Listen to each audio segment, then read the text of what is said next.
여러분은 새벽 3시에 갑자기 깨어본 경험이 있나요? 그것도 매일 같은 시간에 같은 소리 때문에 말이에요. 아마 그 답답함과 분노를 상상하기 어려우실 거예요. 하지만 민수에게는 이것이 매일의 현실이었습니다. 도대체 윗집에서 뭐라는 거야? 이 한마디가 민수의 입에서 나오기까지, 그리고 그 한마디가 어떤 놀라운 진실을 불러일으키게 될지 아무도 몰랐죠. 민수는 아파트 302호에 살고 있는 평범한 30대 직장인이었습니다. 그런데 3개월 전부터 그의 일상이 완전히 뒤바뀌기 시작했어요. 드르륵 드르륵. 새벽 3시만 되면 어김없이 들려오는 이 소리. 처음엔 이사 온 윗집에서 가구를 정리하는 소리려니 생각했습니다. 며칠만 참으면 되겠지. 민수는 그렇게 생각했어요. 하지만 일주일이 지나고 한 달이 지나고 2달이 지나도 소리는 멈추지 않았습니다. 아니, 오히려 더 심해졌어요. 매일 새벽 3시부터 5시까지 정확히 이 시간 동안 윗집 402호에서는 무언가를 끄는 소리가 계속 들렸습니다. 드르륵 드르륵, 쿵쿵, 끼익. 마치 무거운 가구를 질질 끌고 다니는 소리였어요. 민수는 예민한 성격이라 작은 소음에도 민감했는데 이런 소리가 매일 반복되니 잠을 제대로 잘 수가 없었습니다. 아, 진짜 미치겠네. 회사에서도 졸음에 시달리고 집중력은 떨어지고 스트레스는 쌓여만 갔어요. 동료들이 요즘 얼굴이 안 좋아 보여라고 걱정할 정도였죠. 참다 못한 민수는 관리사무소에 전화를 걸었습니다. 관리소장님, 윗집에서 새벽마다 너무 시끄러워서요. 좀 말씀해 주실 수 있나요? 관리소장의 대답은 예상했던 그대로였어요. 아, 그래요? 아파트 생활이라는 게 서로 양해하며 사는 거잖아요. 제가 한번 말씀드려 보긴 할게요. 하지만 며칠이 지나도 달라지는 건 없었습니다. 여전히 새벽 3시가 되면 그 소리가 시작됐어요. 민수는 다시 관리사무소에 전화했습니다. 소장님, 지난번에 말씀드린 건 어떻게 되었나요? 아직도 소음이 계속되는데요. 아, 그거요? 말씀은 드렸는데. 뭐 완전히 없앨 수는 없잖아요. 조금만 더 참아보세요. 참아보라고? 민수는 황당했습니다. 벌써 3개월째 참고 있는데 언제까지 참으라는 건지 알 수가 없었어요. 이런 식으로는 안 되겠어. 민수는 결국 직접 나서기로 했습니다. 윗집에 가서 정중하게 이야기해보자고 마음먹었어요.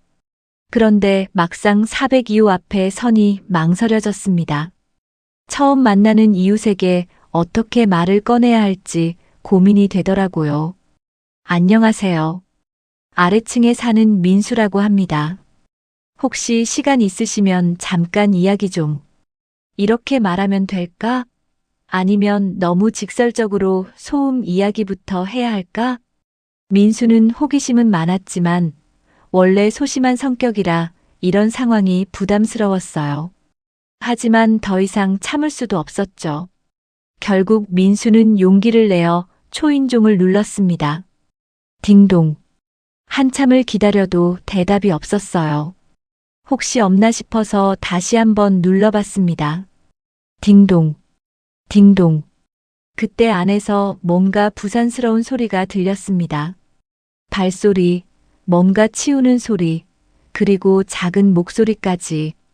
누구세요? 문 너머로 들려온 목소리는 경계심이 가득했습니다.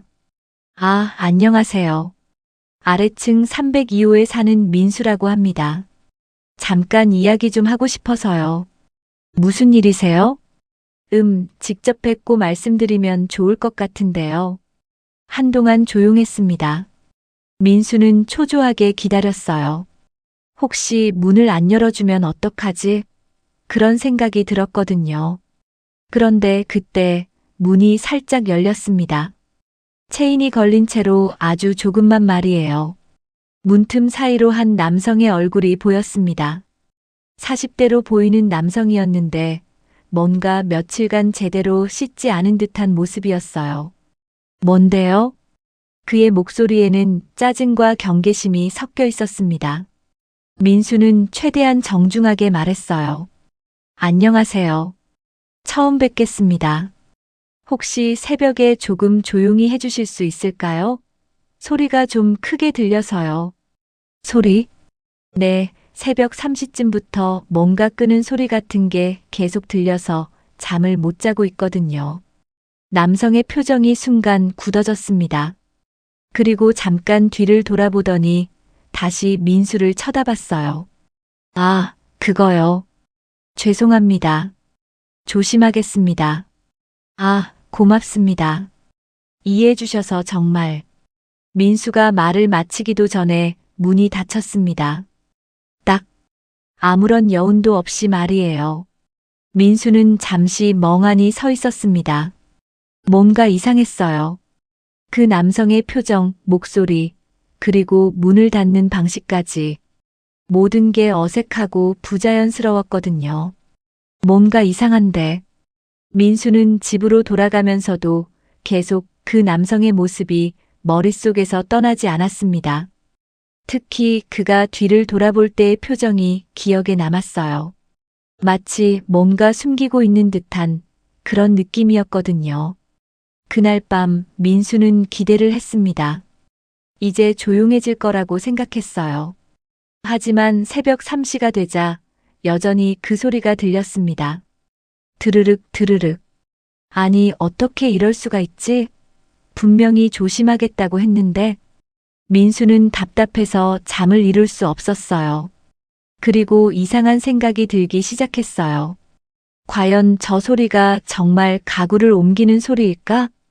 왜 하필 새벽에만 그런 소리가 날까? 낮에는 왜 조용할까? 그리고 무엇보다 방금 만난 그 남성의 태도는 왜 그렇게 이상했을까? 민수의 머릿속에는 점점 더 많은 의문이 쌓여갔어요. 혹시 여러분도 이런 경험이 있나요? 뭔가 이상하다는 직감이 들 때 말이에요. 그런데 그 직감이 현실이 되는 순간의 충격은 정말 말로 표현하기 어려워요. 민수가 그날 윗집 문 앞에서 경험한 것이 바로 그런 것이었거든요. 이상하긴 이상한데 뭐가 이상한 거지? 이 의문이 며칠 후 그를 다시 402호 앞으로 이끌었고 그때 본 것은 그의 상상을 훨씬 뛰어넘는 현실이었어요. 소음은 계속되었어요. 그날 이후로도 소음은 전혀 줄어들지 않았어요. 아니, 오히려 더 심해진 것 같았어요. 새벽 3시만 되면 어김없이 시작되는 그 소리.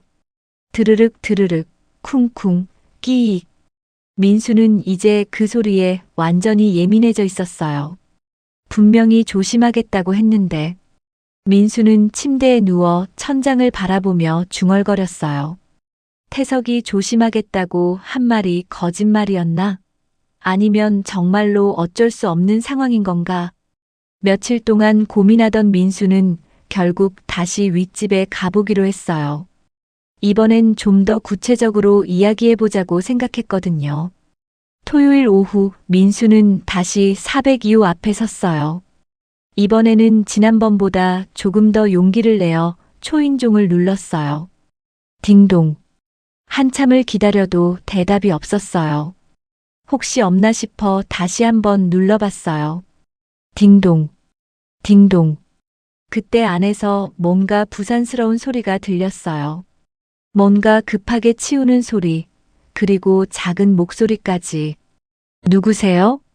역시 경계심 가득한 목소리였어요. 아, 지난번에 왔던 아래층 민수예요. 다시 한번 이야기하고 싶어서요. 무슨 일이에요? 지난번에 말씀드렸잖아요. 태석의 목소리에는 짜증이 묻어 있었어요. 그런데 아직도 소음이 계속되고 있어서요. 혹시 다른 방법은 없을까요? 한동안 조용했어요. 민수는 혹시 또 그냥 무시하나 싶었는데 이번에는 문이 열렸어요. 하지만 체인은 여전히 걸려 있었어요. 문틈으로 보인 태석의 모습은 지난번보다 더 충격적이었어요. 머리는 더 헝클어져 있었고 옷도 며칠은 갈아입지 않은 것 같았어요. 그리고 무엇보다 그의 눈빛이 이상했어요.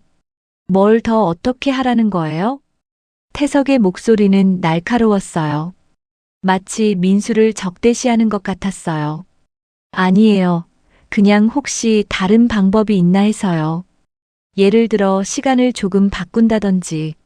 시간을 바꿔요? 태석이 비웃는 듯한 표정을 지었어요. 그게 제 마음대로 되는 줄 아세요? 그 말이 묘했어요. 뭔가 다른 의미가 숨어 있는 것 같았거든요. 아, 그런 게 아니라. 민수가 말을 이으려는데 갑자기 안에서 다른 소리가 들렸어요. 어디 갔지? 어디 뒀지? 늙은 여성의 목소리였어요. 그리고 뭔가 찾아 헤매는 듯한 소리도 함께 들렸어요. 태석의 표정이 순간 굳어졌어요. 그리고 재빨리 뒤를 돌아보더니 다시 민수를 쳐다봤어요. 지금 바빠요. 다음에 이야기해요. 그리고 문을 닫으려고 했어요. 하지만 민수는 그 순간을 놓치지 않았어요. 문틈으로 잠깐 보인 집안의 모습을 본 거예요. 그 짧은 순간이었지만 민수가 본 것은 정말 충격적이었어요. 거실 바닥에는 온갖 물건들이 널브러져 있었어요. 옷가지, 그릇들, 책들, 그리고 정체를 알 수 없는 것들까지. 마치 태풍이 지나간 것 같았어요. 그리고 구석에 한 할머니가 앉아 계셨어요. 70대로 보이는 할머니였는데 멍하니 허공을 바라보고 계셨어요. 그런데 그 할머니의 옆에는 또 다른 물건들이 어지럽게 흩어져 있었어요. 저기 혹시 민수가 뭔가 말하려고 했지만 태석이 재빨리 문을 닫아버렸어요. 딱 민수는 잠시 멍하니 서 있었어요. 방금 본 것이 현실인지 확신할 수 없었거든요. 집안이 왜 저런 상태지? 그리고 그 할머니는 누구지? 의문이 꼬리에 꼬리를 물었어요. 그런데 문이 열렸을 때 나왔던 냄새도 이상했어요. 텁텁하고 무언가 썩은 듯한 냄새였어요. 단순히 청소를 안 해서 나는 냄새가 아니라 뭔가 더 심각한 냄새 같았어요. 민수는 집으로 돌아가면서도 계속 그 냄새가 코끝에 맴돌았어요. 그리고 그 할머니의 모습도 계속 떠올랐어요. 뭔가 정말 이상해. 집에 돌아온 민수는 인터넷을 뒤져봤어요. 아파트 소음 문제에 대한 글들을 읽어봤는데 대부분 일반적인 경우들이었어요. 아이들이 뛰어다니는 소리, 리모델링 소리, 애완동물 소리 등등. 하지만 민수가 경험하고 있는 것은 뭔가 달랐어요. 새벽에만 나는 규칙적인 소리, 그리고 방금 본 집안의 모습까지. 그날 밤에도 어김없이 소리가 났어요. 하지만 이번에는 민수가 더 자세히 들어봤어요. 드르륵 드르륵. 단순히 가구를 끄는 소리가 아니었어요. 뭔가 패턴이 있었어요. 마치 같은 곳을 계속 왔다 갔다 하는 것 같았어요. 그리고 그 사이사이에 작은 목소리도 들렸어요. 어디 있지? 어디 뒀지? 아까 집에서 들었던 그 할머니의 목소리였어요. 민수는 소름이 돋았어요. 새벽 3시에 할머니가 집안을 돌아다니면서 뭔가를 찾고 계신 거였어요. 그래서 소음이 나는 거구나. 하지만 여전히 의문은 남았어요. 왜 새벽에만 그러실까? 그리고 태석은 왜 그렇게 숨기려고 할까? 민수의 머릿속에 무서운 추측이 떠올랐어요. 혹시 태석이 할머니를 제대로 돌보지 않는 건 아닐까? 아니면 더 심각한 상황인 건 아닐까? 집안의 그 어지러운 모습, 태석의 경계심 가득한 태도, 그리고 할머니의 멍한 표정까지. 모든 것이 뭔가 잘못되어 있다는 신호 같았어요. 이런 걸 그냥 넘어가도 되는 걸까? 민수는 고민에 빠졌어요. 단순히 소음 문제로 시작된 일인데 이제는 뭔가 더 심각한 상황인 것 같았거든요. 하지만 확실한 건 없었어요. 단지 짧게 본 것만으로는 섣불리 판단할 수도 없고요. 며칠을 고민하던 민수는 결국 결심을 했어요. 이 상황을 그냥 넘어갈 수는 없다고 생각했거든요. 전문가의 도움을 받아보자. 민수는 주민센터에 전화를 걸기로 했어요. 혹시 이런 상황에 도움을 줄 수 있는 곳이 있을지도 모르니까요. 그리고 무엇보다 그 할머니가 제대로 된 보살핌을 받고 계시는지 확인해 봐야겠다고 생각했어요. 소음 문제로 시작된 일이 이제는 완전히 다른 차원의 문제가 되어 있었어요. 하지만 민수는 이제 단순히 조용한 밤을 되찾는 것만이 목표가 아니라는 걸 알고 있었어요. 그 윗집에는 분명 도움이 필요한 누군가가 있었고 민수는 더 이상 외면할 수 없었거든요. 여러분은 뭔가 잘못된 상황을 목격했을 때 어떻게 행동하시나요? 그냥 모른 척 넘어가시나요? 아니면 적극적으로 나서시나요? 민수는 이제 선택의 갈림길에 서 있었어요. 단순한 소음 문제가 아니라는 걸 깨달은 순간 그의 마음은 복잡해졌거든요. 내가 너무 오지랖이 넓은 건 아닐까? 하면서도 그냥 넘어가면 안 될 것 같은데 하는 마음이 동시에 들었어요. 그리고 그가 내린 결정은 예상치 못한 도움의 손길을 불러오게 되었답니다. 민수는 이제 소음을 그냥 듣고만 있지 않았어요. 핸드폰으로 녹음까지 시작했거든요. 드르륵 드르륵. 민수는 침대에서 일어나 녹음 버튼을 눌렀어요. 그리고 천장에서 들려오는 소리에 귀를 기울였어요. 처음에는 거실 쪽에서 소리가 났어요. 그 다음엔 안방 쪽으로 이동하는 것 같았어요. 그리고 다시 거실로 돌아오고 또 다른 방으로 이동하고 마치 집 안 전체를 돌아다니는 것 같네. 그리고 그 사이사이에 들리는 작은 목소리. 어디 있지? 분명히 여기 뒀는데. 할머니의 목소리였어요. 뭔가를 간절히 찾고 계시는 것 같았어요. 민수는 며칠간 이런 패턴을 관찰했어요. 매일 밤 똑같은 시간에 똑같은 패턴으로 반복되는 소리. 그리고 점점 더 심해지는 것 같았어요. 이상한 건 낮에는 완전히 조용하다는 거였어요. 민수가 재택근무를 하는 날에도 윗집에서는 아무 소리도 나지 않았어요. 낮에는 왜 조용하지? 민수는 궁금해서 낮 시간에도 윗집을 유심히 들어봤어요.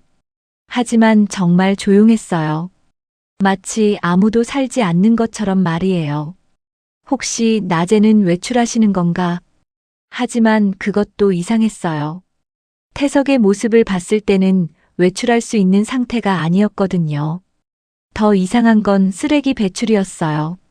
다른 집들은 정해진 날에 쓰레기를 내놓는데 402호는 거의 쓰레기를 내놓지 않았어요. 뭔가 정말 이상해. 의문은 계속 쌓여갔어요. 고민 끝에 민수는 주민센터에 전화를 걸었어요. 안녕하세요. 혹시 이런 상황에서 도움을 받을 수 있을까요? 민수는 상황을 최대한 자세히 설명했어요. 소음 문제부터 시작해서 윗집의 이상한 상황까지 모든 걸 이야기했어요. 아, 그런 상황이시군요. 잠깐만요. 담당자에게 연결해 드릴게요. 잠시 후 젊은 여성의 목소리가 들렸어요. 안녕하세요. 사회복지사 지영이에요. 상황을 들어보니 좀 복잡한 것 같네요. 혹시 직접 만나서 이야기할 수 있을까요? 네, 그럼 정말 감사하겠어요. 민수는 안도의 한숨을 쉬었어요. 드디어 전문가의 도움을 받을 수 있게 된 거예요. 이틀 후 지영이 민수의 집을 찾아왔어요. 20대 후반으로 보이는 젊은 여성이었는데 정의감이 강해 보였어요. 안녕하세요, 지영이에요. 전화로 말씀해 주신 내용이 좀 심각할 수 있을 것 같아서 직접 왔어요. 지영은 민수의 이야기를 차근차근 들어봤어요. 그리고 직접 녹음한 소음 파일도 들어봤어요. 이 소리는 확실히 일반적인 소음이 아니네요. 뭔가 규칙적이고 반복적이에요. 그러게요. 처음엔 그냥 가구 옮기는 소리인 줄 알았는데. 그리고 낮에는 조용하다는 것도 이상해요. 보통은 낮에 더 시끄러운 법인데. 지영도 민수와 같은 생각이었어요. 혹시 윗집에 직접 가보신 적 있으세요? 네, 2번 갔어요. 그런데 민수는 태석을 만났던 경험을 자세히 이야기했어요. 집안의 어지러운 모습, 할머니의 모습, 그리고 태석의 이상한 반응까지. 그렇다면 이건 단순한 소음 문제가 아닐 수도 있겠네요. 지영의 표정이 심각해졌어요. 제가 보기에는 몇 가지 가능성이 있어요. 지영이 차분히 설명했어요. 첫 번째는 독거노인 문제일 수 있어요. 할머니가 혼자 계시면서 인지 능력에 문제가 생긴 경우죠. 인지 능력이요? 네, 치매 같은 경우에는 밤낮이 바뀌거나 같은 행동을 반복하는 증상이 나타날 수 있어요. 민수는 고개를 끄덕였어요. 그럴 가능성이 충분해 보였거든요. 2번째는 가족이 돌봄에 어려움을 겪고 있는 경우예요. 태석 씨가 혼자서 할머니를 돌보고 계신다면 그 부담이 상당할 거예요. 아, 그래서 그렇게 예민하게 반응했나 보네요. 맞아요. 외부의 개입을 꺼리는 건 그런 상황에서 흔한 반응이에요. 지영의 설명을 들으니 태석의 행동이 이해가 됐어요. 그렇다면 어떻게 해야 할까요? 우선 공식적으로 현장 조사를 해봐야겠어요. 독거노인 복지 차원에서 접근할 수 있거든요. 지영은 계획을 세우기 시작했어요. 먼저 관리사무소를 통해 정확한 거주 현황을 파악해 볼게요. 그리고 직접 방문해서 상황을 확인해 보죠. 제가 도울 수 있는 일이 있을까요? 계속 소음 패턴을 기록해 주세요. 그리고 혹시 다른 이상한 점이 발견되면 바로 연락 주세요. 민수는 적극적으로 협조하기로 했어요. 지영은 먼저 관리사무소를 찾아갔어요. 그런데 관리소장의 반응은 시큰둥했어요. 아, 402호요? 거기 좀 이상한 집이긴 해요. 어떻게 이상하죠? 글쎄요, 거의 관리비도 밀리고 민원도 종종 들어오고 그래요. 근데 뭐 법적으로 문제될 건 없잖아요. 관리소장은 복잡한 일에 개입하기 싫어하는 것 같았어요. 혹시 거주자 정보를 알 수 있을까요? 태석 씨하고 어머니 이렇게 둘이 사는 걸로 알고 있어요. 근데 자세한 건 잘 모르겠네요. 별로 도움이 되지 않는 정보였어요. 지영은 민수와 함께 402호를 찾아갔어요. 안녕하세요. 주민센터 사회복지사 지영이라고 해요. 잠시 이야기 좀 나눌 수 있을까요? 하지만 아무 대답이 없었어요. 분명히 사람이 있을 것 같은데 말이에요. 태석 씨 계시죠?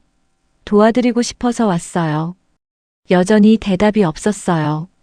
지영은 며칠을 더 기다린 후 다시 방문하기로 했어요.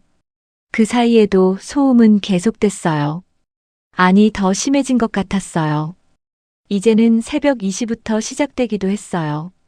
그리고 소리도 더 크고 복잡해졌어요.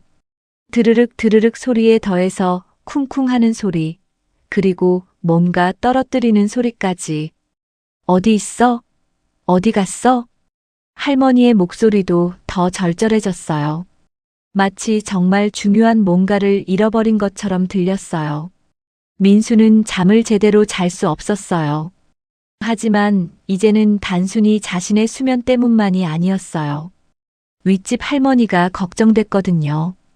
소음이 더 심해지자 다른 이웃들도 관심을 갖기 시작했어요. 옆집 아줌마가 민수에게 말했어요. 민수 씨, 요즘 윗집이 더 시끄럽지 않아요? 네, 맞아요. 그래서 지금 주민센터랑 같이 해결 방법을 찾고 있어요. 아, 그래요? 다행이네요. 저희도 좀 신경 쓰이긴 했거든요. 다른 주민들도 비슷한 반응이었어요. 모두들 뭔가 이상하다고 생각하고 있었던 거예요. 민수는 이제 확실히 깨달았어요. 이건 단순한 소음 문제가 아니라 도움이 필요한 상황이라는 걸 말이에요. 지영 씨, 더 적극적으로 나서봐야 할 것 같아요. 맞아요. 이 상황을 더 이상 방치할 수는 없을 것 같네요. 지영도 같은 생각이었어요. 다음 주에 좀 더 공식적인 절차를 밟아보죠. 필요하다면 경찰서나 구청의 도움도 받을 수 있어요. 민수는 고개를 끄덕였어요. 이제 뭔가 본격적인 해결책을 찾아야 할 때였어요. 그날 밤에도 어김없이 들려오는 소음을 들으면서 민수는 생각했어요. 곧 이 모든 의문이 해결될 거라고 말이에요. 때로는 진실을 알게 되는 순간이 가장 마음 아픈 순간이기도 해요. 여러분도 그런 경험 있으시죠? 뭔가 잘못되었다고 생각했는데 실제 상황을 알고 보니 상상했던 것보다 훨씬 더 안타까운 현실이었던 경우 말이에요. 민수와 지영이 402호의 문이 마침내 열렸을 때 그들이 마주한 것은 단순한 소음의 원인이 아니라 한 가족의 절절한 사연이었어요. 이럴 줄 몰랐는데 라는 말이 저절로 나올 만큼 충격적이면서도 가슴 아픈 진실이었거든요. 지영은 일주일 동안 여러 번 402호를 찾아갔어요. 하지만 태석은 계속 문을 열어주지 않았어요. 그런데 그날은 달랐어요. 지영이 문을 두드리자 안에서 작은 목소리가 들렸어요. 누구세요? 사회복지사 지영이에요. 도움을 드리고 싶어서 왔어요. 한동안 조용했어요. 그러다가 체인 소리와 함께 문이 조금 열렸어요. 문틈으로 보인 태석의 모습은 더욱 초라했어요. 수염은 덥수룩하고 눈은 충혈되어 있었어요. 마치 며칠 동안 제대로 잠을 못 잔 것 같았어요. 뭘 도와준다는 거예요? 태석의 목소리에는 피로와 경계심이 섞여 있었어요. 혹시 어려운 일이 있으시면 도움을 드릴 수 있어요. 복지 서비스도 있고요. 복지 서비스? 태석이 비웃듯 말했어요. 그런 거 필요 없어요. 저희는 괜찮거든요. 하지만 그의 모습은 전혀 괜찮아 보이지 않았어요.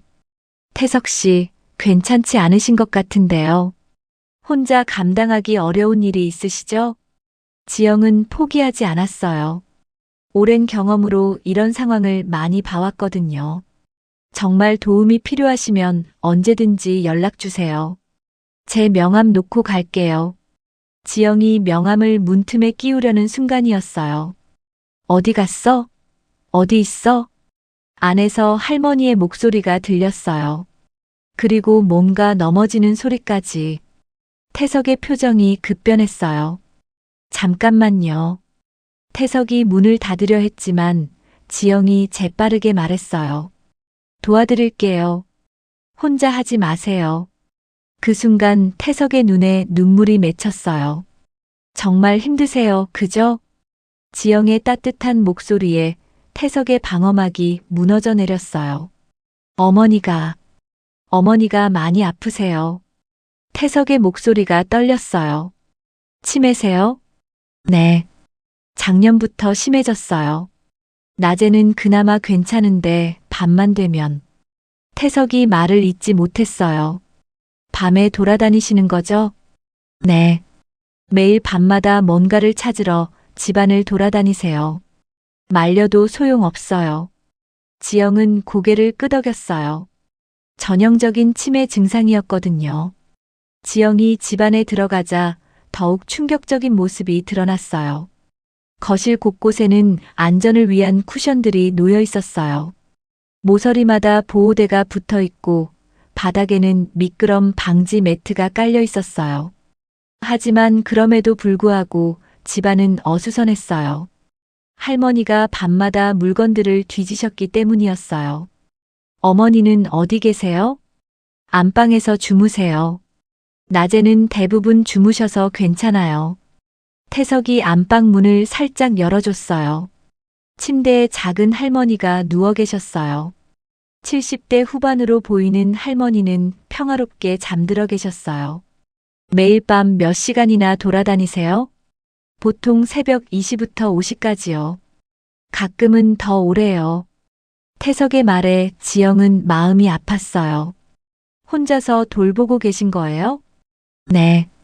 아버지는 일찍 돌아가셨고 형제도 없어요. 태석은 무직 상태였어요. 어머니를 돌보느라 일을 그만둘 수밖에 없었던 거예요. 어떻게 생활하세요? 어머니 연금하고 제가 가끔 하는 알바로요. 그런데 요즘은 밤에 못 자서 낮에도 일하기가 힘들어요. 태석의 상황은 정말 절망적이었어요. 병원에는 다니세요? 처음에는 다녔는데 약값도 많이 들고 어머니가 병원 가기를 싫어하세요. 그리고 혼자 모시고 가기가 너무 힘들어요. 지영은 이해했어요. 치매 환자를 혼자 돌보는 가족들이 겪는 전형적인 어려움이었거든요. 어머니가 밤에 뭘 찾으세요? 돌아가신 아버지요. 매일 밤 아버지는 어디 갔어? 라고 하시면서 찾아 헤매세요. 태석의 목소리에 깊은 슬픔이 묻어 있었어요. 과거로 돌아가신 거군요. 네. 젊었을 때로 돌아가셔서 신혼 시절인 줄 아세요. 그래서 아버지를 찾으시는 거예요. 치매의 잔혹함이었어요. 현재는 기억하지 못하지만 먼 과거는 생생하게 기억하는 거죠. 그래서 매일 밤 가구들을 옮기시는 거구나. 지영이 이해했어요. 할머니가 남편을 찾아서 집안 곳곳을 뒤지고 계셨던 거예요. 아래층에서 소음 때문에 민원이 들어온 걸 알고 있어요? 태석이 고개를 숙였어요. 네. 정말 죄송해요. 하지만 어머니를 막을 수가 없어요. 억지로 막으면 더 흥분하세요. 왜 도움을 요청하지 않으셨어요? 부끄러웠어요. 그리고 어머니를 어디 보낼 수는 없잖아요. 태석의 마음을 이해할 수 있었어요. 많은 가족들이 같은 마음이거든요. 사람들이 알면 어머니를 이상하게 볼까봐 무서웠어요. 태석이 솔직하게 털어놓았어요. 그래서 밖에도 거의 안 나가고 사람들도 만나지 않았어요. 그렇게 혼자 감당하시려니 얼마나 힘드셨을까요? 지영은 진심으로 안타까웠어요. 이제 혼자 하지 마세요. 도움받을 곳이 많아요. 지영이 희망을 주려고 했어요. 우선 주간보호센터부터 이용해 보세요. 지영이 구체적인 해결책을 제시했어요. 낮 시간에 어머니를 맡기시면 태석 씨도 좀 쉴 수 있고 어머니도 다른 분들과 활동하시면서 자극을 받으실 수 있어요. 그런 곳이 있어요? 네, 집 근처에 좋은 곳이 있어요. 그리고 야간 돌봄 서비스도 있어요. 태석의 눈에 희망이 보였어요. 정말요? 그런데 비용이 많이 들겠죠? 정부 지원을 받을 수 있어요. 소득 수준에 따라 거의 무료로 이용할 수도 있고요. 지영은 차근차근 설명해 줬어요. 그리고 정신건강의학과 진료도 받으셔야 해요. 약물 치료로 야간 배회 증상을 많이 줄일 수 있거든요. 정말요? 네. 그리고 방문 진료도 가능해요. 어머니가 병원 가기 어려우시면 의사가 직접 와서 진료해주는 서비스도 있어요. 태석은 처음 듣는 이야기들이었어요. 왜 진작 이런 걸 몰랐을까요?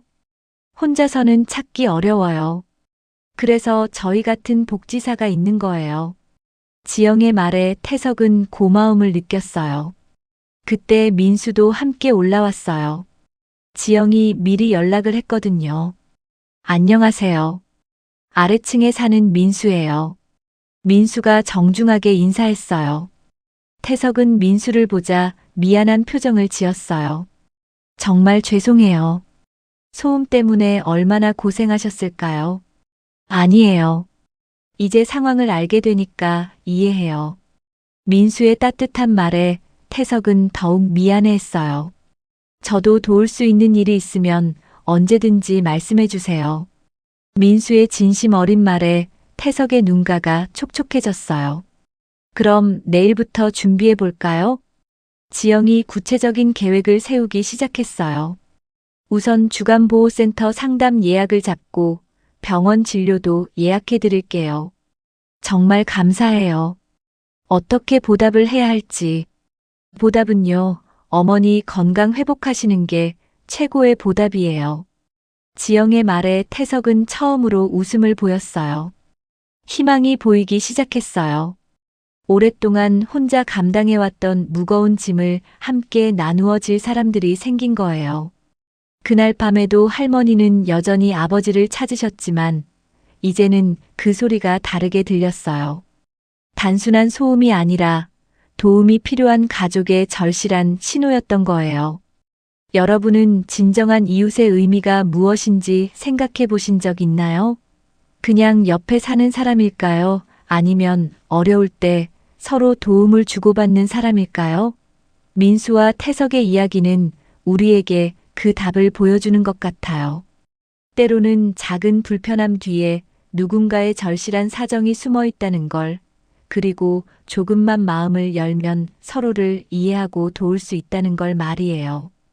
혹시 우리 주변에도 도움이 필요한 이웃이 있지는 않을까? 이 이야기를 들으신 여러분도 한 번쯤 둘러보시게 될 거예요.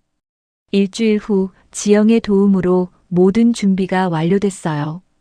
주간보호센터 등록도 끝났고 정신건강의학과 방문 진료 예약도 잡혔어요.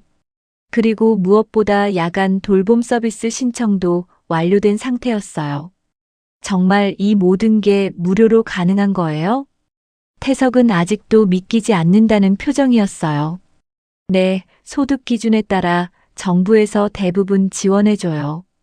이런 서비스가 있는 이유가 바로 태석 씨 같은 분들을 위해서거든요. 지영의 설명에 태석은 감사함을 감출 수 없었어요. 그 다음 주 월요일 할머니가 처음으로 주간보호센터에 가시게 됐어요. 어디 가는 거야? 할머니가 의심스러운 표정을 지으셨어요. 어머니, 좋은 곳에 가서 친구들도 만나고 재미있는 활동도 하세요. 태석이 다정하게 설명해 드렸어요. 친구들이라고? 할머니의 눈에 호기심이 보였어요. 주간보호센터에 차량이 도착했고 친절한 직원이 할머니를 모시고 갔어요. 태석은 어머니가 차에 타시는 모습을 보면서 복잡한 마음이었어요. 괜찮을까요? 민수가 옆에서 걱정스럽게 물었어요. 이제 민수도 자연스럽게 이 가족의 일에 관심을 갖게 됐거든요. 처음에는 적응이 어려울 수도 있어요. 하지만 할머니들은 생각보다 적응을 잘하세요. 지영이 안심시켜줬어요. 할머니가 나가신 후 태석은 몇 달 만에 처음으로 혼자만의 시간을 가질 수 있었어요. 우선 집 정리부터 시작했어요. 그동안 할머니 때문에 제대로 정리하지 못했던 곳들을 차근차근 치웠어요. 그리고 오랜만에 제대로 샤워도 하고 면도도 했어요.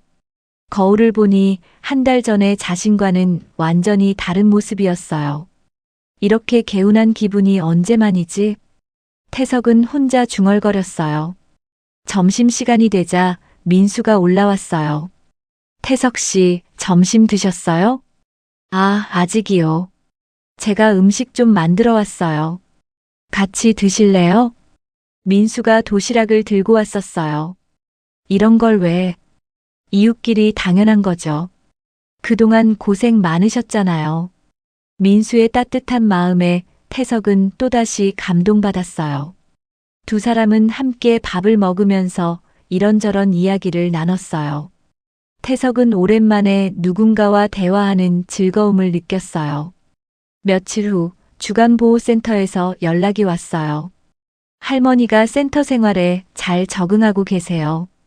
다른 어르신들과도 잘 어울리시고 활동에도 적극적으로 참여하세요. 정말 다행스러운 소식이었어요.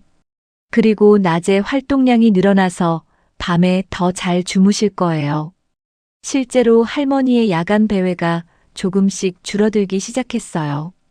일주일 후에는 정신건강의학과 의사가 집으로 방문했어요.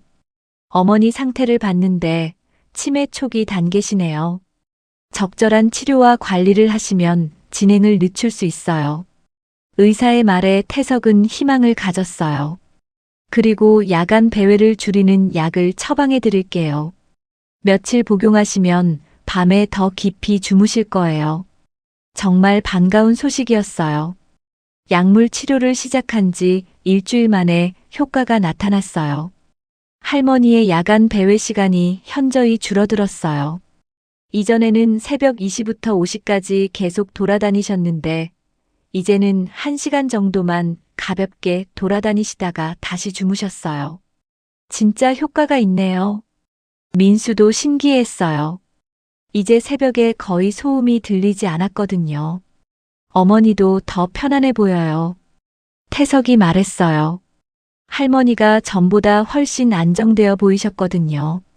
그리고 일주일에 2번 야간 돌봄 서비스도 시작됐어요.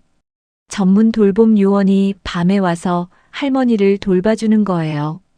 태석은 그날만큼은 푹 잠을 잘 수 있었어요. 정말 꿈만 같아요. 태석은 몇 달 만에 처음으로 8시간을 연속으로 잘 수 있었어요. 이제 좀 사람 같아 보이세요. 민수가 웃으며 말했어요. 태석의 얼굴에 생기가 돌기 시작했거든요. 놀랍게도 관리소장의 태도도 달라졌어요. 아, 402호 문제 해결됐다면서요? 다행이네요. 이제는 관심을 보이기 시작했어요. 앞으로도 이런 일 있으면 말씀하세요. 저희도 도울 수 있는 게 있을 거예요. 사람들이 상황을 이해하니까 태도가 완전히 바뀐 거예요. 다른 이웃들도 상황을 알게 되자 따뜻한 관심을 보이기 시작했어요. 옆집 아줌마는 가끔 반찬을 가져다 주셨고 위층 아저씨는 무거운 짐이 있으면 도와주겠다고 했어요. 우리가 서로 도우며 살아야죠. 이웃들의 말에 태석은 감동받았어요. 그동안 혼자라고 생각했는데 이렇게 많은 분들이 관심을 가져주시네요. 태석의 마음도 한결 가벼워졌어요. 민수는 이 모든 과정을 겪으면서 많은 것을 깨달았어요. 처음엔 그냥 시끄럽다고만 생각했는데 민수가 지영에게 말했어요. 모든 문제 뒤에는 나름의 사연이 있는 것 같아요. 맞아요. 그래서 섣불리 판단하지 말고 먼저 이해하려고 노력해야 해요. 지영의 말에 민수는 공감했어요. 앞으로는 이웃들에게 더 관심을 가져야겠어요. 민수의 생각이 완전히 바뀐 거예요. 상황이 안정되자 태석도 새로운 계획을 세우기 시작했어요. 이제 다시 일을 찾아봐야겠어요. 좋은 생각이에요. 어머니가 주간보호센터에 계시는 동안 일하시면 되니까요. 지영이 격려해줬어요. 그리고 재택근무 가능한 일도 많아요. 어머니 곁에서 일할 수도 있고요. 태석에게는 새로운 희망이 생겼어요. 가장 큰 변화는 할머니였어요. 주간보호센터에서 다른 어르신들과 어울리면서 표정이 훨씬 밝아지셨어요. 그리고 밤에도 안정적으로 주무시게 됐어요. 어머니가 이렇게 좋아하실 줄 몰랐어요. 태석이 말했어요. 친구들 만나는 게 정말 좋으신가 봐요. 할머니는 이제 센터 가는 날을 손꼽아 기다리셨어요. 한 달이 지나자 소음 문제는 완전히 해결됐어요. 할머니의 야간 배회는 거의 없어졌고 가끔 있어도 아주 조용했어요. 그리고 무엇보다 태석이 할머니를 더 잘 달래는 방법을 배웠거든요. 이제 정말 조용해졌네요. 민수가 만족스럽게 말했어요. 네, 정말 고마워요. 민수 씨가 도와주지 않았다면 아직도 혼자 고생하고 있었을 거예요. 태석이 진심으로 감사를 표했어요. 이제 민수와 태석은 진짜 이웃이 됐어요. 가끔 함께 식사도 하고 할머니 안부도 묻고 서로의 일상을 나누는 사이가 됐어요. 이웃이 이런 거구나. 민수가 생각했어요. 단순히 옆에 사는 게 아니라 서로 관심을 갖고 도움을 주고받는 거구나. 지영도 이 일을 통해 큰 보람을 느꼈어요. 이런 게 진짜 사회복지죠. 지영이 혼자 중얼거렸어요. 한 가족이 다시 평범한 일상을 되찾는 걸 보는 게 가장 큰 기쁨이에요. 앞으로도 이런 도움이 필요한 가정들이 많을 텐데 지영은 더욱 열심히 일해야겠다고 다짐했어요. 결국 모든 문제가 해결됐어요. 소음도 없어지고 할머니도 적절한 치료를 받게 되고 태석도 새로운 희망을 찾았어요. 그리고 무엇보다 민수는 진정한 이웃의 의미를 깨달았어요. 때로는 불편함 뒤에 누군가의 절실한 사정이 숨어 있구나. 민수가 생각했어요. 조금만 마음을 열고 이해하려고 노력하면 서로를 도울 수 있구나. 이제 민수의 밤은 조용해졌어요. 하지만 그 조용함은 단순히 소음이 없어서가 아니라 이웃과 함께 문제를 해결했다는 따뜻한 만족감 때문이었어요. 여러분도 혹시 주변에서 이상한 일이나 불편한 일이 있으면 한 번쯤은 그 뒤에 숨어 있는 사연을 생각해 보세요. 그리고 가능하다면 도움의 손길을 내밀어 보세요. 작은 관심이 누군가에게는 큰 희망이 될 수 있거든요. 구독과 좋아요는 큰 힘이 될 거예요. 감사합니다. 인생공 감사연이었어요.